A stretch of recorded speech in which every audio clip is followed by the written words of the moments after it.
नमस्कार दोस्तों, इस वीडियो श्रृंखला में आपका स्वागत है। मित्रों, आज हम बात करने जा रहे हैं सभी धर्मों में ईश्वर के अस्तित्व के विषय में। जब एग्जिस्टेंस ऑफ गॉड की बात आती है तो बहुत तरह के विचार हमारे जेहन में आते हैं। ईश्वर के अस्तित्व को समझने के लिए बहुत से विचार आते हैं। कुछ लोग कहते हैं ईश्वर है, कुछ लोग कहते हैं ईश्वर नहीं है, और कुछ लोग बस उन्होंने कभी किसी चीज को अनुभव नहीं किया है, लेकिन सुन करके कि उसने बोला सुन करके अवधारणा बना लेते हैं। तो आइए आज हम देखेंगे कि वास्तव में ईश्वर है या नहीं है। यदि है तो उसके क्या प्रमाण हैं और उसे हम किस तरह समझ सकते हैं। यदि नहीं है तो उसके क्या प्रमाण हैं और हम उसे कैसे समझ सकते हैं। पर इस विषय में जाने के पहले हम इस बात को देखेंगे कि सभी धर्मों में गॉड के एग्जिस्टेंस के बारे में, परमेश्वर के, ईश्वर के अस्तित्व के बारे में क्या कहा जाता है। आइए इसके द्वारा हम समझने की कोशिश करें कि ईश्वर का अस्तित्व है या नहीं है। तो पहले हम देखते हैं हिंदू धर्म में। हिंदू धर्म में क्या कहा गया है ईश्वर के प्रति। तो हिंदू धर्म में ईश्वर को ब्रह्मा, विष्णु, महेश, इन तीन स्वरूप में देखा गया है, महसूस किया गया है, बोला गया है, कहा गया है, जाना गया है। तीन स्वरूपों में ब्रह्मा, विष्णु, महेश। ब्रह्मा जो है सृष्टि की रचना कर रहा है, रचना करता है, रचनाकार है। विष्णु जो है वो पालन कर रहा है, पालनहार है, सृष्टि का पालन कर रहा है। और महेश जो है, जिसे शिव भी बोला गया है, सृष्टि का संहार कर रहा है। तो ये तीन स्वरूप हमें हिंदू धर्म में ईश्वर के अस्तित्व के बारे में मिलते हैं। कुछ लोग हिंदू धर्म में ये भी मानते हैं कि ब्रह्म जो है वही ईश्वर है और वो अनंत है, सदैव विद्यमान है, सर्वशक्तिमान है और समझ से परे है। अनंत है, इन्फिनिट है, सदैव विद्यमान है, हमेशा बना हुआ है, एवर एग्जिस्टेड है, सर्वशक्तिमान है, माइटी है, पावरफुल है, सामर्थी है और समझ से परे है। यदि इसे गहराई से समझने की कोशिश करेंगे तो थोड़े कंफ्यूज हो जाएंगे कि वो अनंत है, विद्यमान भी है, पावरफुल भी है और समझ से परे भी है। जी हाँ, ईश्वर का वास्तविक स्वरूप यही है कि वो अनंत है, हम उसे समय की सीमा से माप नहीं सकते हैं, सदैव विद्यमान है, सर्वशक्तिमान है और समझ से परे है। और कुछ लोग बोलते हैं कि ब्रह्म जो है, ईश्वर जो है, निराकार है, गुणहीन है, लेकिन साकार रूप में प्रकट भी होता है। और कुछ लोग ये मानते हैं कि ब्राह्मण का उत्कृष्ट रूप या गुण है। ब्रह्म जो है ब्राह्मण का उत्कृष्ट रूप या गुण है। तो इस तरह से हिंदू धर्म में ईश्वर के अस्तित्व के बारे में बताया गया है। ईश्वर को इस रीति से जाना गया है, पहचाना गया है। अब हम देखेंगे कि बौद्ध धर्म कैसे ईश्वर के अस्तित्व को समझता है। तो बौद्ध धर्म के विषय में कहा जाता है कि वे किसी देवता या सर्वोच्च देवता को स्वीकार नहीं करते।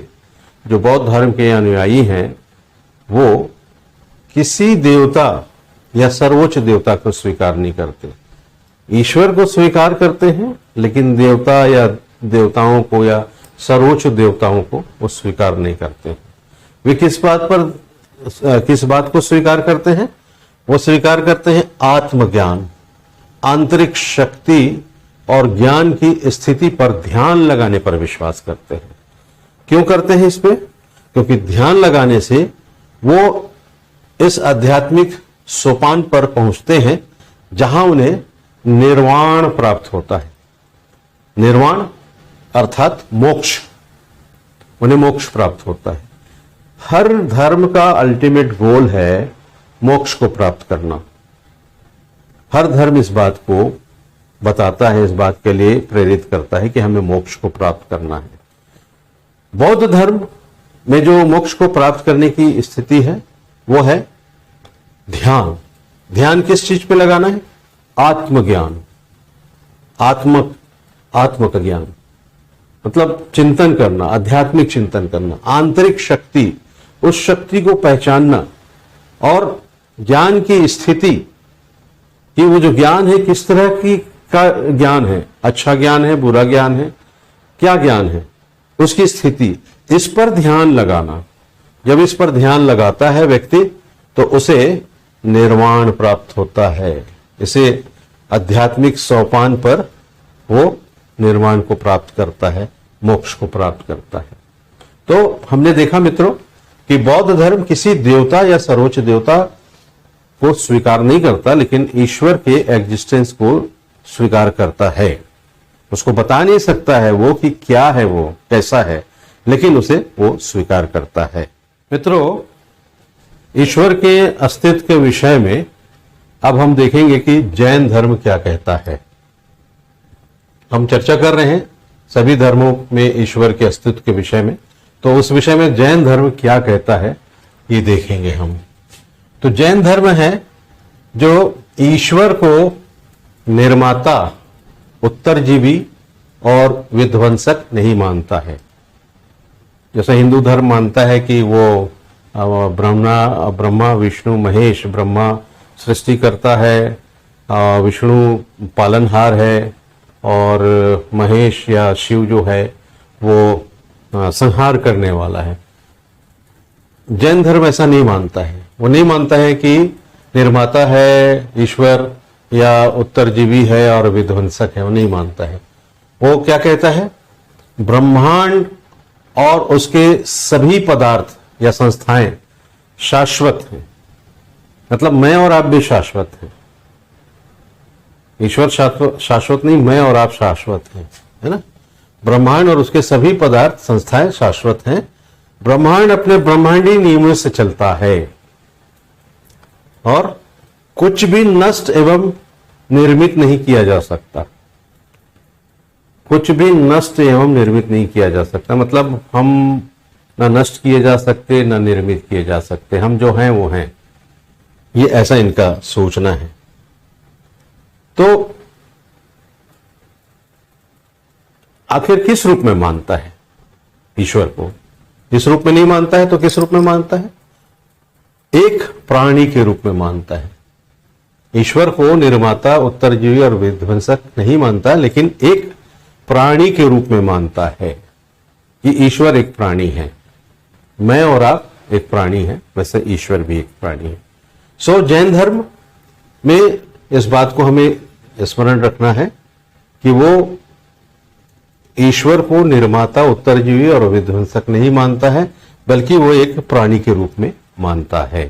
मित्रों, अब हम देखेंगे कि पारसी धर्म ईश्वर के अस्तित्व के विषय में क्या कहता है, क्या विचार है पारसी धर्म के।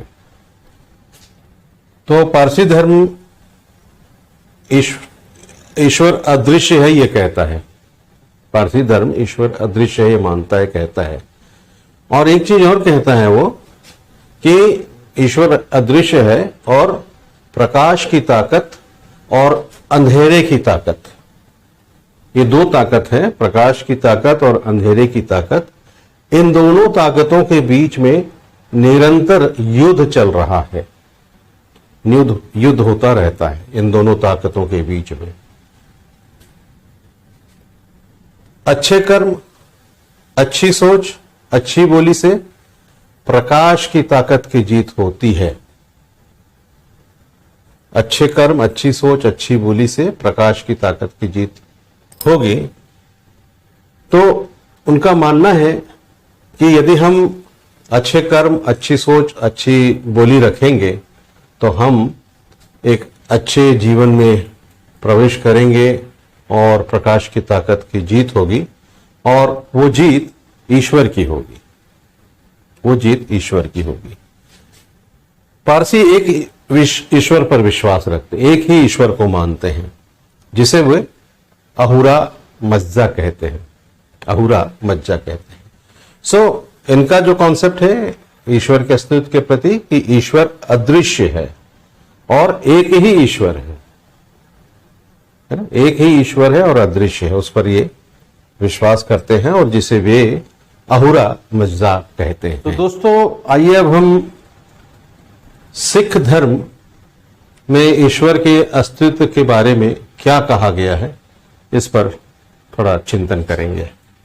तो सिख धर्म जो है वो कहता है कि ईश्वर संपूर्ण सृष्टि और उससे परे व्याप्त है। ईश्वर की जो अवधारणा है, ईश्वर के बारे में जो समझता है, वो कहता है सिख धर्म की संपूर्ण सृष्टि और उससे परे व्याप्त है और वे ईश्वर को ओम प्रतीक द्वारा चित्रित करते हैं, दर्शाते हैं।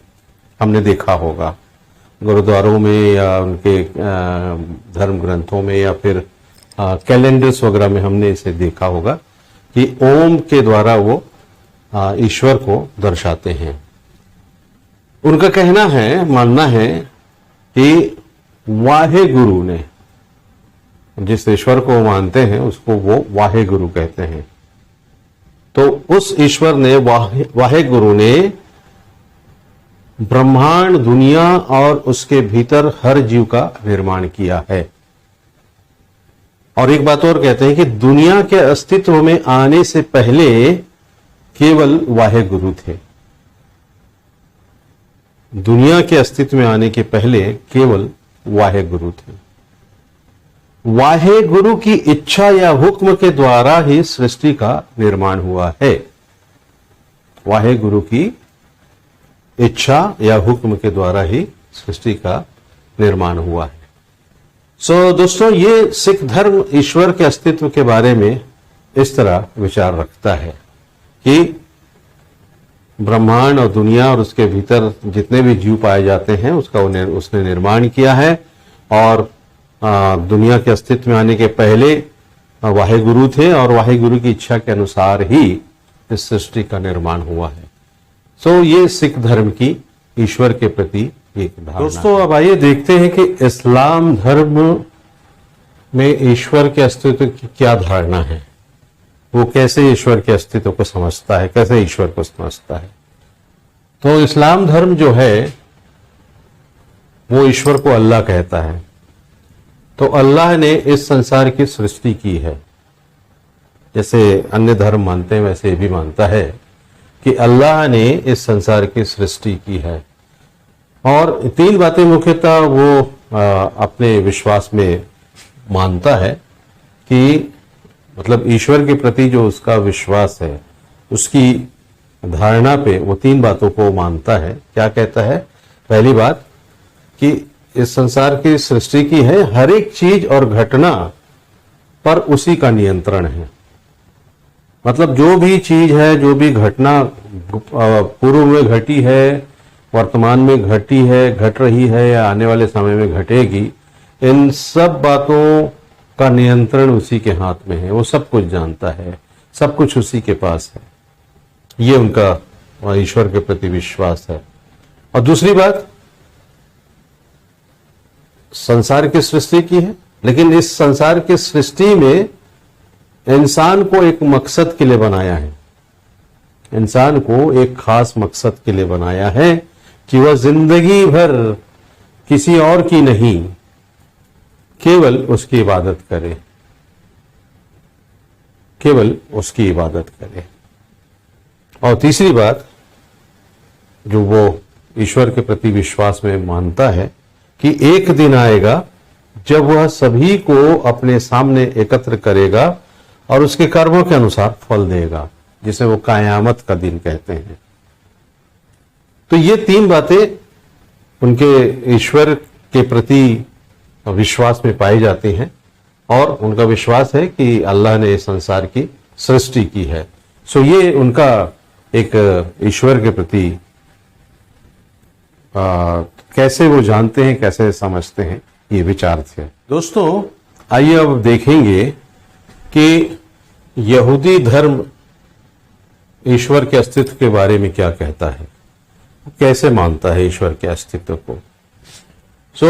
यहूदी धर्म एक ईश्वरवाद धर्म है और वो यहोवा को ईश्वर करके मानता है।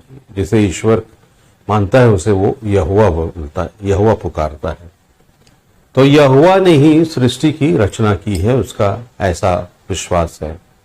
उसने ही सृष्टि की रचना की और मनुष्य को बनाया, सारे संसार को बनाया। हर चीज जो संसार में पाई जाती है, हर चीज का सृष्टिकर्ता केवल वही है। फिर वो कहता है कि ईश्वर यहोवा सर्वशक्तिमान है, सर्वव्यापी है, सर्वहितकारी है, सर्वप्रेमी ईश्वर है। तो ईश्वर के इन गुणों को भी वो मानता है कि वो इस तरह से उसके गुण हैं कि वो सर्वशक्तिमान है, सर्वव्यापी है, सर्वहितकारी है और सर्वप्रेमी है, सबसे प्रेम करने वाला ईश्वर है। और ईश्वर जो है, यहोवा जो है, इब्राहिम, इसहाक और याकूब का यहोवा है। उनका ऐसा मानना है यहूदी धर्म के मानने वालों का कि इब्राहिम, इसहाक और याकूब का ईश्वर यहोवा है, जिसने गुलामी से बचाया एवं मूसा द्वारा कानून दिया एवं एक नया देश इस्राएल दिया। गुलामी से बचाया, मिस्र की गुलामी से बचाया, मूसा द्वारा कानून दिया, 10 आज्ञाएं दी उसने, एवं एक नया देश इस्राएल दिया। वह मनुष्य से केवल उसकी सच्ची उपासना और पश्चातापी हृदय चाहता है। इन सब के बदले में वह यहोवा जो है वो मनुष्य से केवल उसकी सच्ची उपासना और पश्चातापी हृदय चाहता है। यहूदी धर्म में हमने देखा कि वो किस तरह से यहोवा के द्वारा ईश्वर को समझते हैं, ईश्वर के अस्तित्व को महसूस करते हैं। मित्रों, आइए अब देखते हैं कि ईसाई धर्म में, मसीही धर्म में ईश्वर का अस्तित्व क्या है और उसे कैसे ये समझते हैं, इस बात पर चर्चा करेंगे। तो ईसाई धर्म ईश्वर को सर्वोच्च शाश्वत मानता है, जिसने सृष्टि रची एवं इसे सुरक्षित रखा है। शाश्वत है ईश्वर और उसने सृष्टि की रचना की है और उसने इस सृष्टि को सुरक्षित रखा है। कुछ बातें हैं जो अपने विश्वास में वो ईश्वर के प्रति मानते हैं। वो कहते हैं, पहला पॉइंट है इसमें कि यीशु मसीह के रूप में ईश्वर के का देह धारण हुआ, वह मसीह के रूप में ईश्वर के देह धारण को मानता है। मसीह धर्म, ईसाई धर्म यीशु मसीह के रूप में ईश्वर के देह धारण को मानता है। दूसरी बात, परमेश्वर के द्वारा दिए गए रास्ते पर चलने से मोक्ष प्राप्त होता है। वह ईश्वर को मोक्ष प्राप्ति का एक माध्यम मानता है। तीसरी बात, ईसाई धर्म पुनरुत्थान को मानता है, जहां अनंत जीवन है, इटर्नल लाइफ है। और चौथी बात, ईश्वर की भक्ति, क्षमा, प्रेम, आनंद, सहभागिता को जीवन जीने का आधार मानता है। ईश्वर की भक्ति, क्षमा, प्रेम, आनंद, सहभागिता को जीवन जीने का आधार मानता है और इस जीवन शैली को संसार के सब लोगों तक पहुंचाना अपना कर्तव्य समझता है। ईसाई धर्म में जो ईश्वर के अस्तित्व को जो मानता है, किस तरह मानता है कि वो सर्वोच्च, शाश्वत और सृष्टिकर्ता के रूप में वो मानता है और उसके विश्वास में वो इस तरह से इन 4 बातों के जरिए ईश्वर को अनुभव करता है, ईश्वर के अस्तित्व को अनुभव करता है। मित्रों, ये संक्षिप्त में विश्व के प्रमुख धर्मों की जानकारी थी कि विश्व के प्रमुख धर्मों में ईश्वर को, ईश्वर के अस्तित्व को किस तरह समझा जाता है और किस तरह अपने जीवन में उसे अमल में लाया जाता है और कैसा वो अपना जीवन जीते हैं, इन सभी बातों पर संक्षिप्त में हमने थोड़ी सी जानकारी प्राप्त की है। आशा करता हूं कि ये जानकारी आपके लिए लाभप्रद होगी और इसे आप अपने अन्य दोस्तों तक जरूर शेयर करेंगे ताकि ये जानकारी और लोगों तक पहुंच सके। धन्यवाद। नमस्कार।